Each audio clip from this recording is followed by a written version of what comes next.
Folk wisdom suggests that age brings a natural drift toward the political right.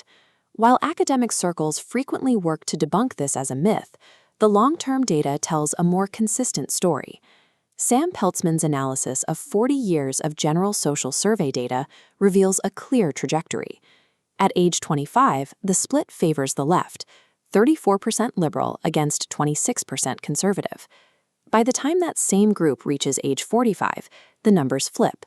The conservative identification climbs to 36%, while the liberal share drops to 25%.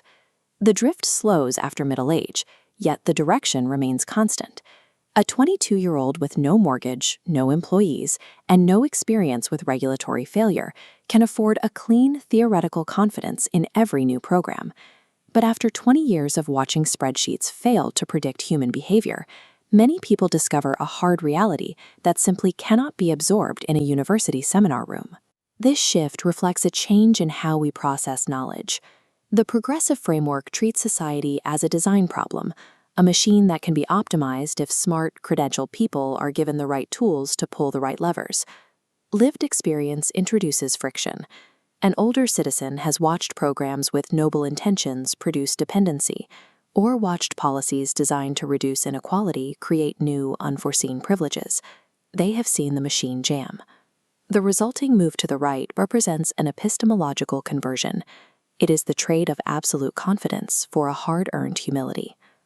In 2020, the foundational principle of progressive politics was bodily autonomy, the idea that the state had no standing to compel a woman's medical choices.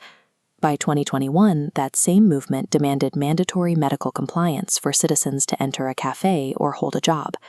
The shift reveals a dominant principle overriding individual choice: deference to the credentialed consensus.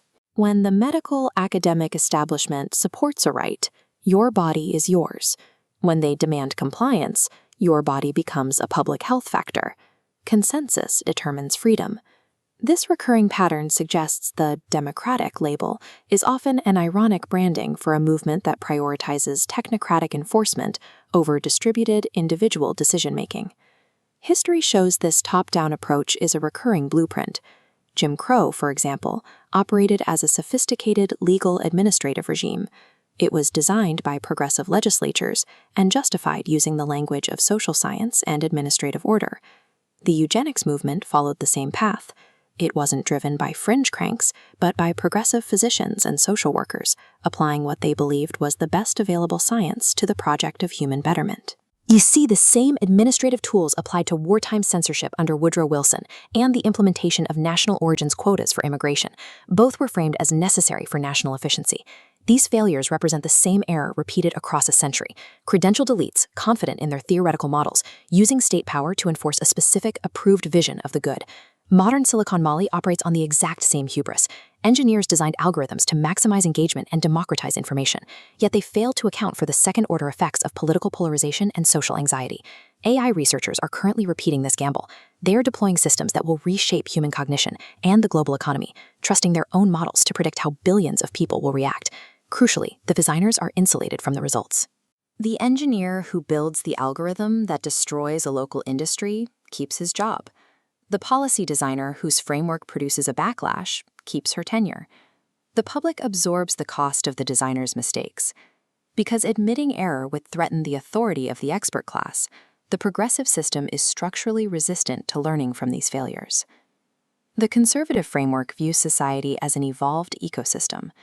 Order emerges organically through millions of individual decisions and traditions. This respects the wisdom in things that survive. You must understand why a fence was built before tearing it down. This approach prioritizes those with skin in the game. The small business owner, the parent, and the farmer directly absorb the consequences of being wrong. Their accountability makes them more careful about what they are willing to break. Ultimately, true humility is the recognition that complex systems punish hubris. It is the realization that no expert is wise enough to make choices for everyone else.